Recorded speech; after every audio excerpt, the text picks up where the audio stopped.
Okay, let's get going here. Let's talk about the market a little bit, okay? Hey, I want to remind everybody that I will be doing the Monday with Rick, so that's live over in the live trading alerts room. If you want to come out for that, I can tell you two things we're going to do. We're going to break down Apple. We're going to break down Amazon because I have had a ton of people ask me about those two this weekend. Surprising because they're sitting at the 50 period moving average. So let's break that down a little bit and we'll talk about them then. Anyway, so that's 11:45. Everybody will get a link. The market, the SPY, I've already had questions about the diamonds being down so much, the Dow being down.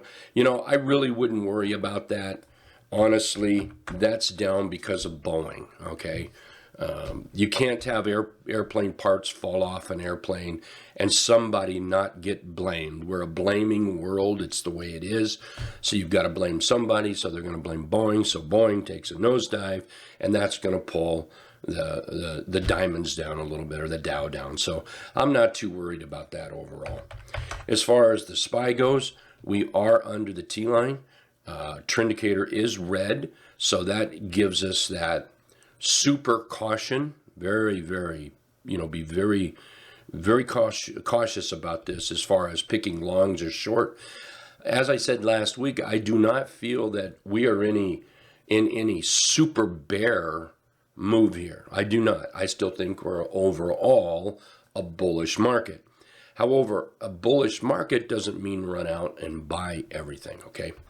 So I really want this to pick itself up before I become a heavy buyer. There's a very good chance I either buy or short some today.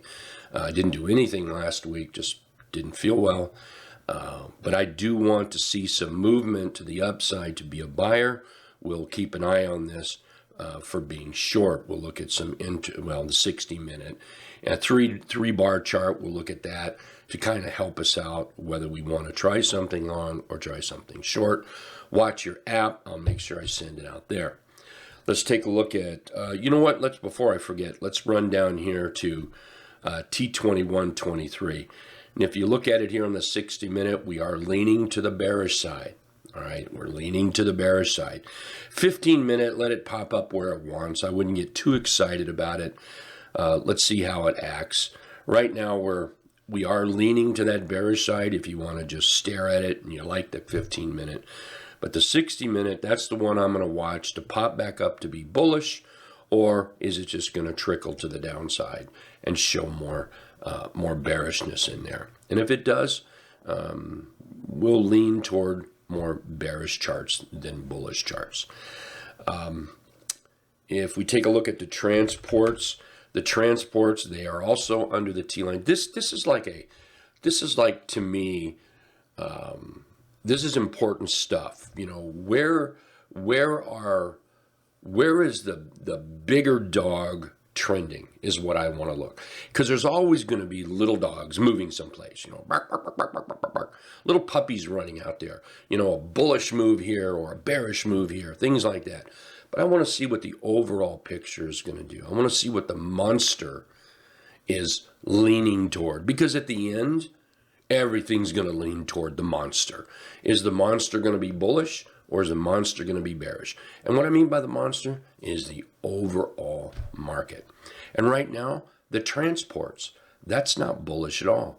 But again, we're not like insanely bearish. There's not insane candlestick signals down here. Now, that's not saying that the old transports here can't. Sorry, I'm getting there we go.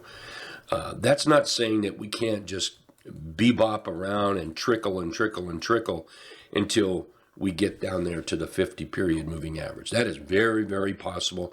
And that's just be a stock picker. Find the chart that's working based on your rules. Trade that chart. Be a profit taker, and let the market just kind of blow where it wants to blow, as long as it's not doing anything monumental. So far, this is just a little trickle to the downside. SMH, same way. SMH down. Here we've tried to pop up. So the bulls in the world are going to make a bullish argument here. I could do that. The bears in the world are going to make a bearish argument. I could do that as well. So, it's maybe we need more information. As an example, here SMH is down and we're coming up. If you believe in a low, high, higher low, higher high before you can be bullish, you can't be bullish then. You have to wait for that chart pattern setup. But if you're more of a, I can say it, a gunslinger. I used to be a gunslinger. I used to get out there, we're bullish, boom, go. Well, okay, if you think it is, I see too much resistance up here to be that gunslinger though. So let that set up and let's wait. In the meantime, it's simply bearish here with the bulls trying to move us up. So if they can get us up here and do their job and give us that chart pattern, fantastic. Then we're doing okay, I guess. Take a look at XLI, the industrials. That's still hanging down there. This right now is just simply a little bear flag. But until it actually breaks down, there's a lot there that could happen to the bullish side. It could happen. So, we want to be patient, I guess. Be a little bit patient is what I'm looking at. So I'm going to pay attention to that T2123. I'm going to make sure that it moves up a little bit. Oh, somebody asked me about this too earlier this morning. The T2122, it moved up a little bit. That is absolutely meaningless in my world right here. Just truly meaningless.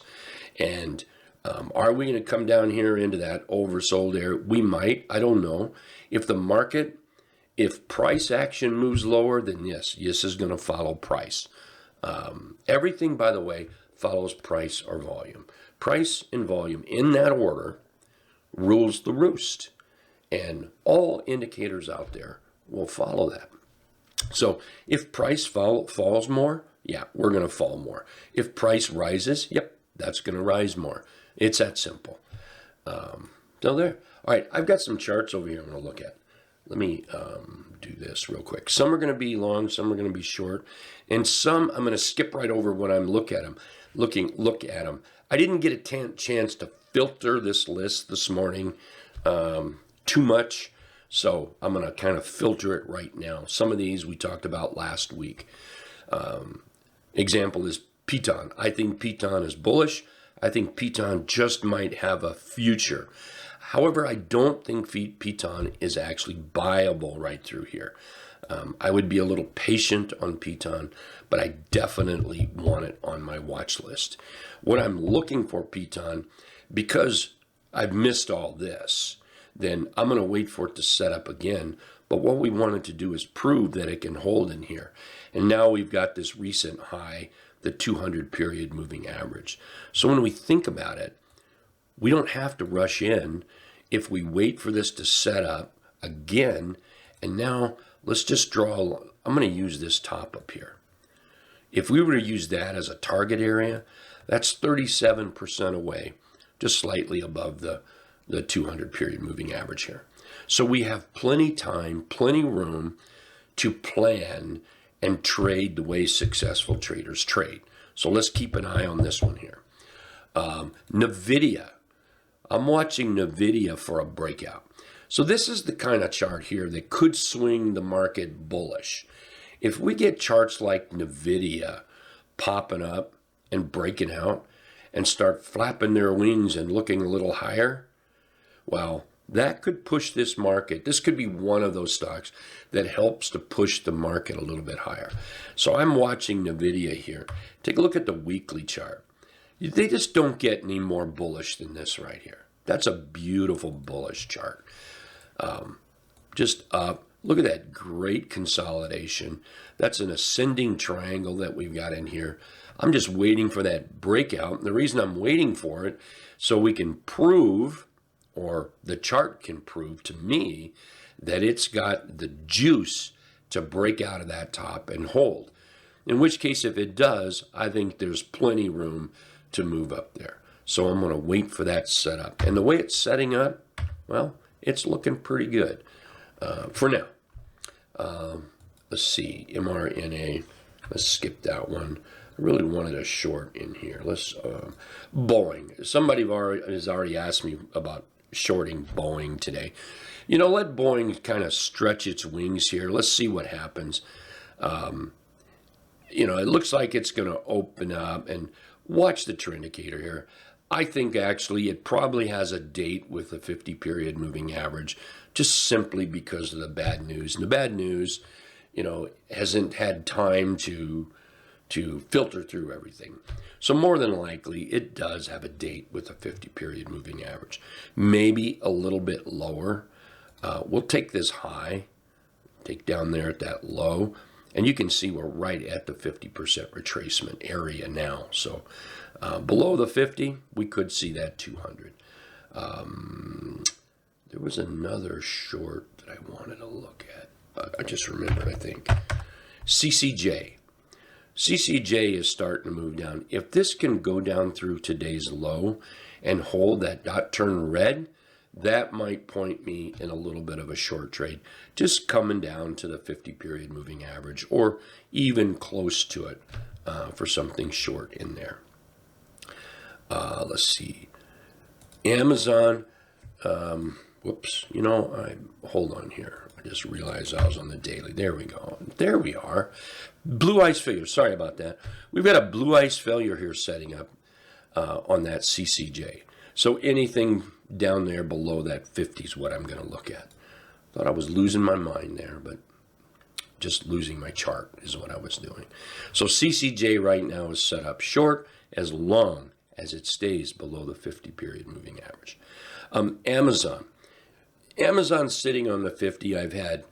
I'll bet you I've had, I don't know, 10, 12 emails over the weekend about buying Apple and buying Amazon long-term because they're sitting on the 50-period moving average.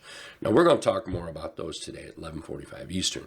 But honestly, real quick, you don't have a buy signal in either one of them. You look at Apple here, you don't have a buy signal. Well, not yet. Now, you might have something that makes you one way or another today. But right now, we really don't have that buy signal, and that's what I want to wait for. Let's see, AT&T. Look at that AT&T chart. That's a beautiful J-hook breakout right here. Now, I think it needs to break out and prove itself if somebody's already in it. I know several people that are already in it. You're just rocking. Way to go. I think that's a lovely looking chart. Beautiful trend in there, setting up very nice. So congratulations for those there that are already in it. Watch for that breakout. I might have to join you. You know, even if it pulled back a little bit, I might be joining you on this AT&T. XLF is another one setting up. Remember, we have bank earnings, so be very careful with that. You know, those banks could eat us alive if we're not careful. So be very, very, very, very careful with that. Right now, we're looking pretty good here. We can look at Bank of America. That's still looking very good. That has earnings coming up in 4 days. Earnings can change the whole game in either direction. I mean, it could just blow this out of the water bullishly, or it could fail miserably and be to the downside. So make your rules based on whether or not you want to be in some earnings. Macy's. Macy's is looking short here. I get asked a lot about the pinball setup and the opposite of the pinball setup for bearishness, and this is one right here. This is the opposite. I'm sorry. Pinball setup. I guess we could do it that way. So the pinball setup here. There's also, you know, the 17 to the 50. This could be this bullishly. This is 17 to the 50 to the downside. Also a pinball setup. But you can see how we're turning red here. What are the chances of this moving down a little bit more? I would say pretty good based on the chart that I see in front of me right here. One more, and then I'm afraid I've got to go here. J&J, yeah, J&J, oh, maybe two more. J&J, I think this is looking hot for the bullish side. So let's keep an eye on J&J. And then PFE is another one. Watch PFE, really hot for the bullish side is what it's looking right now. Based on the chart, we still need to see a little more confirmation, but right now I think they're both setting up pretty good. All right, thanks everybody. Appreciate your time here this morning. We'll see everybody at the bottom of the hour when the market opens up, okay? Thanks tons. I certainly appreciate it.